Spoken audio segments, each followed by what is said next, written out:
Buhay natin ang salita ng Diyos, gaano man ito kahirap. Pakisiyasat ko ang sarili. Sa paanong paraan mo masasabi, hinahatiran ka ng liwanag ni Kristo. Pakisuri ang sarili. Sa paanong paraan mo masasabi, hinahatiran ka ng liwanag ni Kristo. At ang mas mahalagang tanong, sa paanong paraan ka naman naghahatid ng liwanag ni Kristo sa kapwa mo? Sa paanong paraan ka naghahatid ng liwanag ni Kristo sa kapwa mo?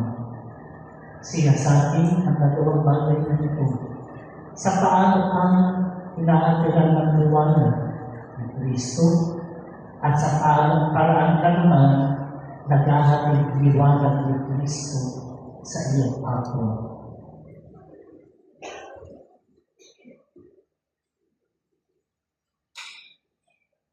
Ito ang ating pagdasal. Maliwanagan tayo upang makapag-atid tayo ng liwanag sa mga nabubunagan at mabunabot natin ang mga nagbubulag-bulagan.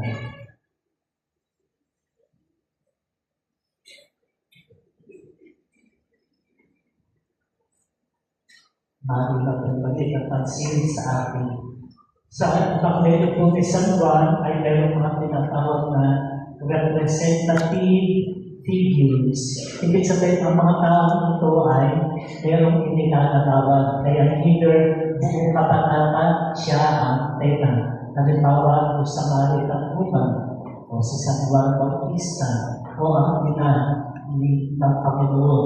At ngayon, ang pwede natin tignan ay si Nicodemo. Si Nicodemo ay matatagpuan sa John 3. At ngayon, ito ay chapter 7. At siya ay matatagpuan na pagpipilitin na sa Jesus sa chapter 19. Sa chapter 3, si Nicodemo ay tinatawag na secret disciple. Siya ay Pariseo, ayaw niyang iris yung kanyang pagiging Pariseo. Kaya interesado siya kay Jesus, pero nakikipagtagpo siya sa dilim, sa gabi, para walang makakita sa kanya. Kaya siya ay secret follower. Para din naman nagsasabi, hindi sila DBS, pero by heart sila mga ay DBS. O sila ay parang mga secret disciple.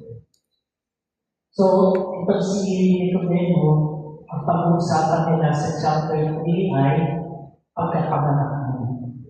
Kaya ang harap ni Jesus sa kanya, guro pa naman kayo, pero hindi nyo naiintindihan ang pinakamit mo na pagkapanganak muli. Pero ang tinutukoy ni Jesus doon ay life in the Spirit. Ibig sabihin, yung liwanag ng Espiritu Santo, yun ang lumulubog sa iyo. Kaya ang pamumuhay mo ay nakaayon sa liwanag at lakas ng Espiritu Santo. Dito naman, makikita natin si Nicodemo ay higit na. Kasi maraming mga naghuhusga kay Jesus. Sabi nila siya ay propeta. Sabi nila hindi. Sabi nila hindi siya propeta. Kasi walang propeta na magagaling sa Galilea. Tapos sila ay meron ng mga judgment kay Jesus. Tapos sabi naman ni Nicodemo, di ba nasa batas natin, hindi tayo maghuhusga ng hindi natin nililitis. O kaya sasabihin ng mga sa kanya, siguro chinalor ka, bakit pinagtatatlog mo ang mga anjing? Ibig sabihin, pinagsuspecha na siya. Kasi sabi, ikaw ba ay taga-Galilea? Bakit pinagtatanggol mo yung tao yan?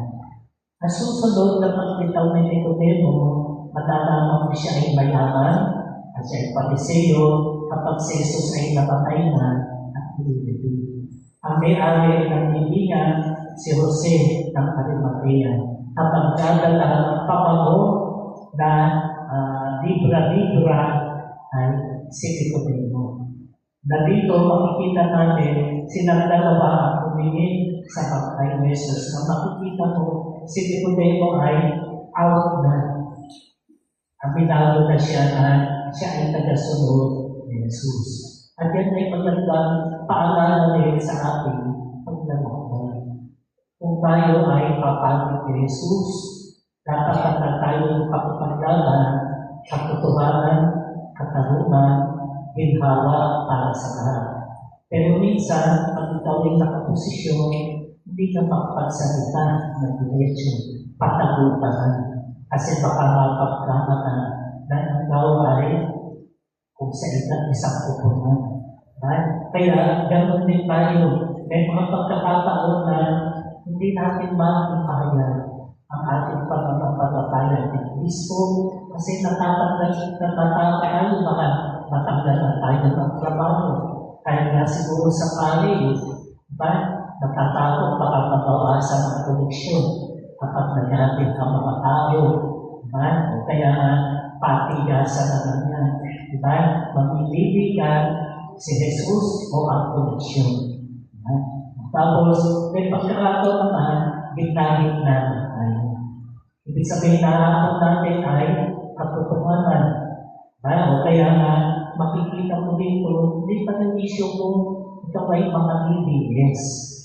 Hindi rin issue kung ikaw ay realista. Ang tanong, hinahanap mo ba ang katotohanan? Wala akong pakialam kung ikaw ay alipores ng mga Duterte o alipores ng mga Marcos. Ang tanong mo ay, naghahanap ka ba ng katotohanan at katarungan? Ikaw na susukat sa lingkod sa isa. So, in the end, makikita natin si Nicodemo, pinili niya si Jesus kahit pinatay na si Jesus. Ibig sabihin, kung kailan pa pinatay si Jesus, doon siya hanggang magpakamatay para kay Jesus. At sana, ganoon din sa ating buhay, na bago maglaban tayo pag-inalo, kaya natin ipakipaglaban si Jesus. Karaniwan sa tao, pagdating, gusto natin mamatay ang ating kaaway. Ang bata ako, yan ang lagi sinasabi ko, pag may kaaway ako, mamatay ka na sana. Kaya lagi ako napapagatitan.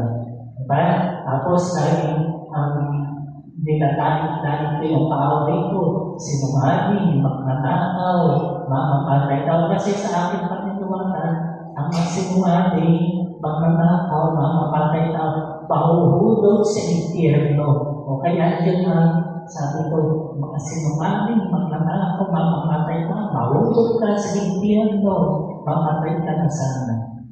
Tapos lagi kong pinapagatitan, nasabihin sa akin, lalawasin ko ng asin ng hila mo, marumi ang iyong bibig. Pero ngayon naman, pagi na ako, nakukonsensya po ako pag hindi ko sinasabi na ang mga sinungaling, magnanakaw at mamamatay tao, ay hindi maliligtas. Kasi yun ang sinasabi sa salita ng Diyos. O kaya, kung galit ka man sa matanda na nasa tahim, hindi mo pwede sabihin mamatay ka na sana. Dapat ang kasat pala, huwag sana siyang mamamatay na hindi niya maaamin ang kanyang pagkakamali. Nakakadalasan kasi, pag nasaktan tayo, gusto natin malakit din. Pinatay niya ang anak ko, hindi niya. Mamatay na po sana siya. Kasi miski patayin mo siya, hindi naman babalik ng buhay na 30,000 daw. Diyan yung bilang nila. Yung totoong bilang pa kaya. Ibig sabihin, nagpas ng 30,000. Kahit patayin mo siya, hindi man babalik ang buhay ng kanyang mga pinapatay. Pero kung totoong nagmamalasakit ka, kaya dumating si Jesus para walang mawawalan.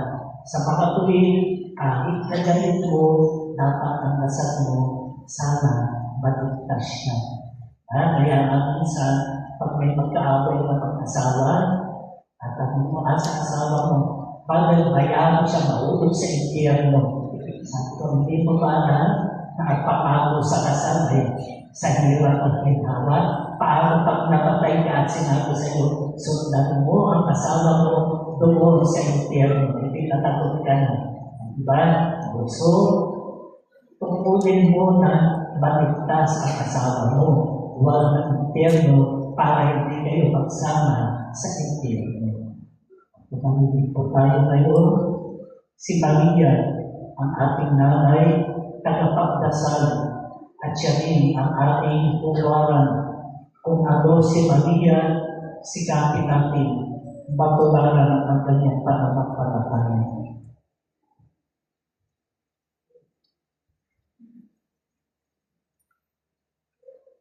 Please, ayun po.